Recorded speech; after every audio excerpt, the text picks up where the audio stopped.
सब देखने और सुनने वालों को मोहब्बत भरा सलाम। चलेंगे स्वीडन। अब्दुल कयूम साहब हमारे साथ हैं। अब्दुल कयूम साहब बड़ी नज़र रखते हैं हालात पे और मुझे मैसेज लिखते रहते हैं। मैं कहता हूँ जनाब हर प्रोग्राम आपके साथ करेंगे। तो आज ये जनाब आपको बताएंगे कि इंटरनेशनल हालात क्या जा रहे हैं और पाकिस्तान में क्या चल रहा है। तो क्योंकि पूरी दुनिया के हालात एक तरफ और हमारे मसाइल एक तरफ, क्यों जी ऐसे ही है? तो जी जी बिल्कुल। ये बताइए कि ये, अब मैं नाम वगैरह नहीं लूँगा, एक खतून ने एक पटाई की एक बंदे की। वो कह रहा मैं भी इमरान खान पे केस कर दूंगा क्योंकि वो जेल में बैठा ये सारा कुछ करवा रहा। बाद में पता चला कि वो खतून भी नून लीग की और ये सब कुछ मरियम करवा रही है और सोशल मीडिया पे प्रोपेगेंडा। ये इनका कामयाब रहेगा? बस अब इनकी अपनी मौत नजर आ रही है। ये चूंकि जैली वजीर आजम है, इलीगल वजीर आजम है और गैर आईनी वजीर आजम है और आर्टिकल 6 का मुजरम है।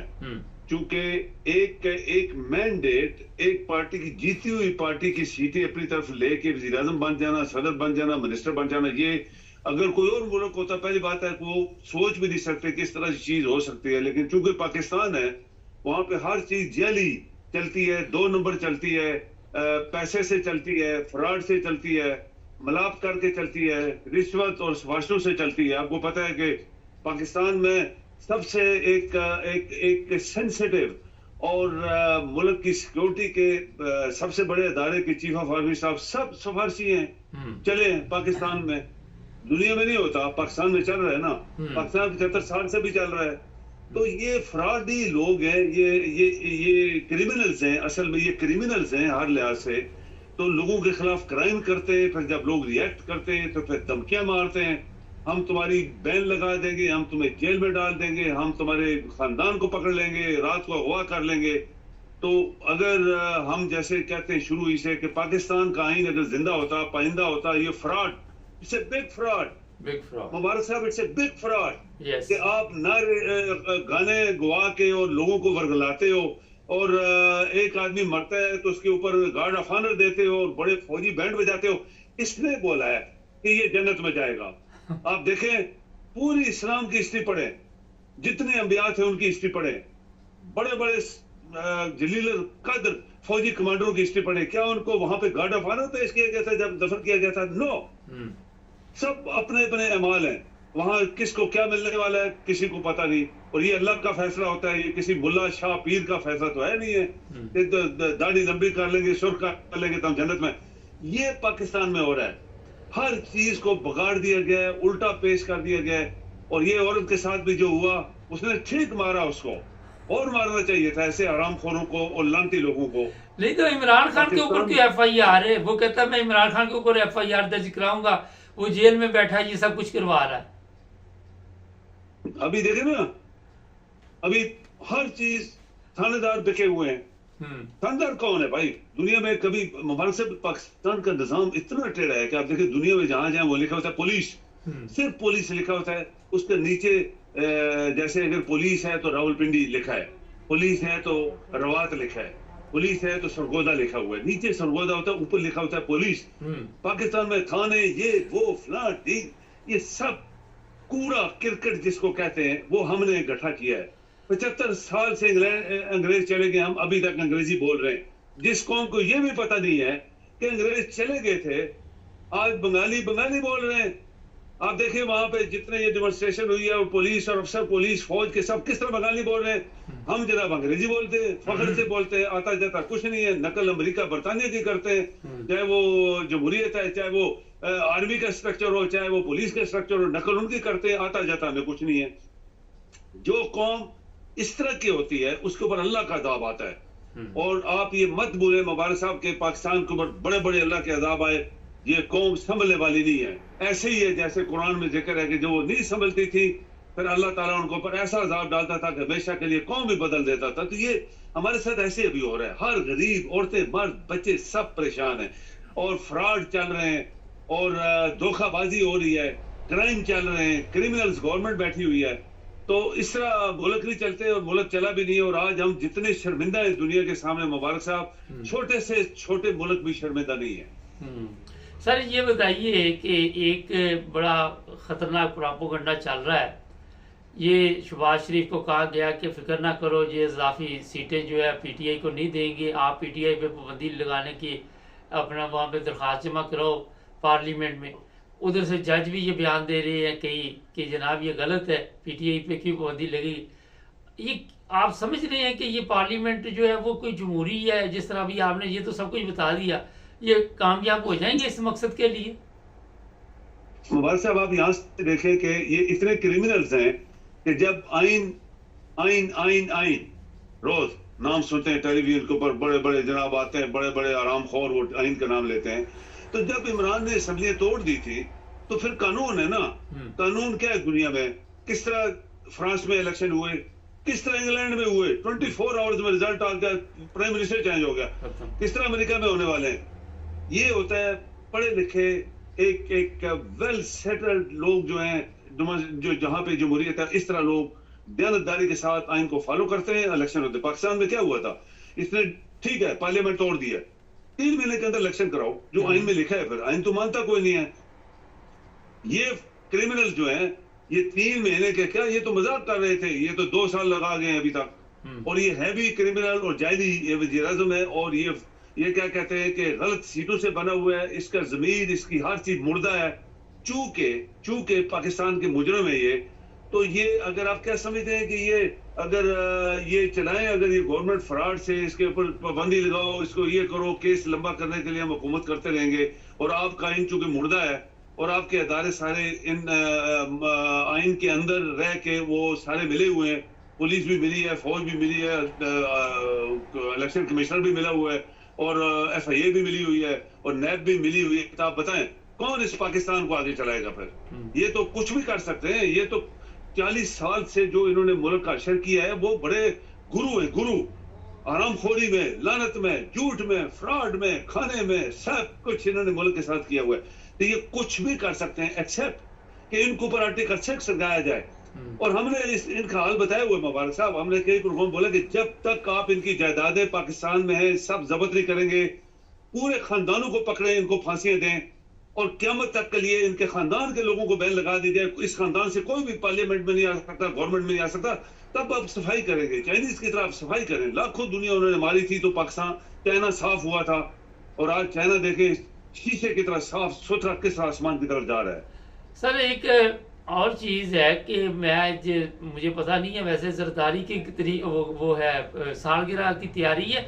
हमें बताइए किस चीज़ की हम सालगिरह मनाते हैं? अवाम भूखी मार रही है सड़कों के ऊपर, ना उनके किसी को बिल का प्रॉब्लम है तो खुदकुशी करके लटका हुआ है, सोशल मीडिया पे वीडियो चल रही है कि वो मर गया, बिल नहीं दे पा रहा था। तो ये किस चीज़ की पिकनिक मना रहे हैं? क्या इन्होंने किया अपनी ज़िंदगी में? कोई हलाल का काम तो किया नहीं, तो किस चीज़ की सालगिरह मना रहे हैं गवर्नमेंट के खर्चे पे? सालगिरह ये बना रहे हैं कि हमने पाकिस्तान के 25 करोड़ हैं यानी है उनको बेवकूफ बनाया। पहले 40 साल बनाते थे, अब भी 1 साल पूरा और बेवकूफ हमने बना लिया। 18 महीने पहले भी इन्होंने बनाया था। तो ये वो सालगिरह है, और पाकिस्तानी कौम के लिए मातम करेंगे अभी कि ऐसी कौमें चाहिए। आपको याद होना चाहिए मुबारक साहब कि ये पाकिस्तान की हिस्ट्री क्या है। भुट्टो ने क्या बोला था कि वो ख्वाब देख रहा था बड़ी लंबी इस मुल्क को चलाने के लिए। अयूब खान भी ख्वाब देख रहा था कि इस मुल्क को और 20 साल 2 में हुकूमत करूंगा। थी उन्हीं की नस्ल है ना, तो उन्हीं की नस्ल है ना। अभी पाकिस्तानी कौम का मुंह काला करके मातम करेंगे कि हम इस पाकिस्तानी कौम के ऊपर हावी हैं, ये कौम जो है इस काबिल नहीं थी आजादी लेने के लिए, तो इनको मारो कूटो अंदर घसीरो और सारी जिंदगी हुकूमत करो। लेकिन चूंकि आपका आइन नहीं है, हमने जो बात की है वो आइन जिंदा मुर्दा होता, जिंदा मुर्दा से जिंदा होता और जिंदा से फिर मुर्दा होता है, तो अगर वो होता तो सबको पकड़ लेते। ये तो मजाक है, इतना बड़ा मजाक है कि बनाना स्टेट्स जिनको हम कहते हैं उनमें भी ऐसा नहीं होता। वहां कानून को मजरूर माना जाता है। वो अलग बात है गुंडे बदमाश जो है वो बदमाशी करते हैं, लेकिन कानून को जरूर माना जाता है। मोबाइल से एक बात मैं बातों में बात कर दूं, आप देखें बड़े मुल्कों की डेमोक्रेसी और हम जो पीछे उनके पुजारी हैं अंग्रेजी बोलने वाले, उनकी डेमोक्रेसी। अमेरिका में एक सदर के ऊपर कत्ल का अटैक होता है, उसको कत्ल करने की कोशिश की जाती है, उनके अदारे मिनट के अंदर रिएक्ट करते हैं, उस बंदे को डेड कर देते हैं, गोलियों से मारते हैं, उसको खत्म कर देते हैं। बहुत बड़ी इंक्वायरी होती है, और चीफ ऑफ द सिक्योरिटी उसकी रिजाइन करती है और अफसोस भी करती है। Chief of the security of America resign कर जाती है कि हमारी सिक्योरिटी की नाकामी हुई है। पाकिस्तान की मिसाल ने एक वजीर आजम, उसके ऊपर 18 गोलियां मारी जाती हैं, उसको FIR भी दर्ज नहीं करने दी गई। मुबारक साहब, यहां आप अंदाजा लगाएं, वो वजीर आजम और तमाम अदारे एक तरफ गोलियां मरवाने वाले, और एक वजीर आजम कहता है मेरी रिपोर्ट लिखो, उसकी किसी ने रिपोर्ट तक नहीं लिखी। हम नकल अमेरिका की करते हैं, हम नकल बरतानिया की करते हैं। और वो इंस्पेक्टर जिस इलाके में ये गोली लगी थी, वो इंक्वायरी कर रहा था, उसको हार्ट अटैक हो गया। क्यों? कि ये लोहरी जो है, जो बंदा इनके खिलाफ बात करेगा उसको हार्ट अटैक होगी, ये जहर खिला देते हैं। और वो बंदा जिसने गोली मारी थी, आज वो VIP है, वो किसी 5 स्टार होटल में खाना पीना खा रहा है। तो ये मुल्क नहीं चलने वाला मुबारक साहब, ये नोट कर लें, ये मुल्क नहीं चलेगा जब तक इन क्रिमिनल्स को आप खत्म नहीं करेंगे इस पाकिस्तान से। सर आप साथ ही हैं, इसी में आप इंटरनेशनल हालात पे भी बात करते हैं। ये रशिया बड़ी इंग्लैंड को धमकियां दे रहा है कि मैं उड़ा दूंगा तुम्हें, ये कर दूंगा, वो कर दूंगा। कोई है इस तरह के हालात आप देख रहे हैं कि ये प्रोपेगेंडा है? देखें मुबारक साहब, देखें अभी बात यह है कि अक्ल, हम लोगों ने बोला हुआ है कि अक्ल बड़ी चीज होती है। अक्ल होती बड़ी है या भैंस बड़ी है? तो किसी ने पूछा था तो उसने बोला था, नालायक बंदा था तो उसने बोला भैंस बड़ी है। अक्ल बड़ी होती है। इतना बड़ा मुल्क हमसाया आपका बॉर्डर, जिसके 14 ममालिक बॉर्डर्स में हैं, और इतनी बड़ी ताकत वाला मुल्क आपको सुई गैस, आपको तेल, आपको पता नहीं क्या क्या वो सस्ता देता जा रहा था पूरे यूरोप को।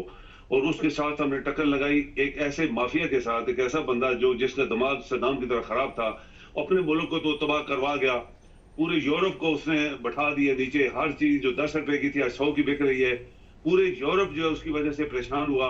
अमेरिका दूर बैठा है, अगर वो थपकी मारता भी है तो वो तो 10,000 किलोमीटर दूर बैठा है, उसका तो कोई नुकसान नहीं होने वाला। नुकसान यूरोपियन यूनियन का था। तीसरी दफा ये एक जंग के, बड़े जंग के दहाने से मुबारक साहब बचे हैं। आप यकीन करें कि इसका शुक्रिया हमें रशिया को देना चाहिए कि उसने इतनी बड़ी बड़ी धमकियां मारी हैं और विजुअल वीडियो चलाई है अपने हथियारों की, सब कुछ की, ये डरे। वरना अगर जंग होती तो रशिया ने तो बहुत सारे मुल्कों को धमकी दी हुई है। और उसने जो रिपीट किया ज्यादा वो इंग्लैंड किया है, वो UK किया है, क्योंकि उसने उसके बयान के मुताबिक हम तबसरा कर रहे हैं, आप और मैं, हमारी ना कोई हमारी ना कोई हुकूमत है, ना हमारे पास कोई चीज, हम तो एक दुनिया की एक स्ट्रक्चर की तबसरा कर रहे हैं। आप यकीन करें, उसने बोला कि कोई भी दुनिया में जंग होती है तो अमेरिका जहां इन्वॉल्व होता है, ये बरतानिया पीछे चला जाता है बगैर पूछे, उसके साथ आता है, लोगों को मारो, अफगानिस्तान हो चाहे कोई भी जंग हो, इराक हो, सीरिया हो, जहां भी है। तो ये उसको कहता है कि ये 2 नंबर दुनिया का बदमाश है। तो इसलिए वो बार बार इसको ज्यादा टारगेट दे रहा था कि इसको मैं नहीं छोड़ूंगा। और उसने यकीन करें बहुत दफा रिपीट किया, लाइव टीवी के ऊपर रिपीट किया पुतिन ने। और बाकी 2-4 मुल्क तो ठंडे हो गए हैं, क्योंकि उनका पता चल गया कि ये तो काम बना नहीं है और ये यूक्रेन वाला हार गया जंग। एक्चुअली वो जो हार गया, उसके जनरल्स अमेरिका के कह रहे हैं कि he is defeated, he will never come up again, वो कभी भी नहीं उठ सकेगा अभी दोबारा। तो ये जो चीजें हुई हैं मुबारक साहब, ये अकल से ताल्लुक रखती हैं। अगर सद्दाम की अकल होती कभी इराक तबाह ना होता, अगर तालिबान की अकल होती कभी अफगानिस्तान 20 साल जंग में ना जाता। मुझे एक बात याद आ गई, मैं भूल जाऊंगा। ये पिछले दिनों एक खबर पता चली तालिबान से कि सामा जो है वो नवाज शरीफ को पैसे देता रहा, 1990 में माली मदद करता रहा है। बिल्कुल करता रहा है, कोई शक नहीं इसके अंदर। ये गुंडे हैं, बहुत बड़े गुंडे क्रिमिनल हैं। ये ISI से पैसे लेते रहे, आपके सामने जो मिसाल हैं, ये ISI से पैसे लेते रहे, ये सद्दाम उससे क्या ना ओसामा से पैसे लेते रहे, जहां से इनको माल मिले। ये हड्डी, वो कुत्ते को कहते हैं ना हड्डी चाहिए, तो ये हड्डी खाने के लिए हर वक्त इनका मुंह खुला होता है। पूरे पाकिस्तान को खा गए, आपके सामने की मिसाल है। तो ये अभी भी बैठे हुए हैं, बेशरम बेगैरत किस्म के लोग हैं, हर चीज ये कर गए हमारे सामने। और चूंकि आपकी कौम नालायक है मुबारक साहब, चूंकि पाकिस्तानी नालायक हैं और ये इनको पकड़ नहीं सके, तो दुनिया के लोग तो फिर आपके घर में आके आपको ठीक नहीं करने। बहुत शुक्रिया सर जी, थैंक यू जी। ना जी, ये दुनिया में क्या चल रहा है और हमारे हालात क्या चल रहे हैं। अब्दुल कयूम साहब का तबसरा बड़ा अच्छा होता है, वैसे लोग तारीफ भी करते हैं। आखिर में मैं बता दूं कि कमेंट्स हमने बंद कर दिए, उसकी वजह ये थी कि लोग तारीफ तो कर रहे थे, मगर चंद एक लोग ऐसे थे, कभी वो किसी तरह घुमा को ले जाते थे प्रोग्राम को, कभी वो ज़ाती टैग शुरू कर देते थे। और हमने ये चैनल इसलिए नहीं खोला हुआ, और फिर झूठ लिखते थे, हमें डिलीट करना पड़ता था, टाइम हमारे पास होता नहीं है। तो इसलिए कॉमर्स को हमने फ़िलहाल बंद कर दिया। आगे देखेंगे कि खोलते हैं या नहीं खोलते, जिसके लिए हम माजरत चाहते हैं। हमारे चैनल को सब्सक्राइब करें, जुड़े रहे हमारे साथ।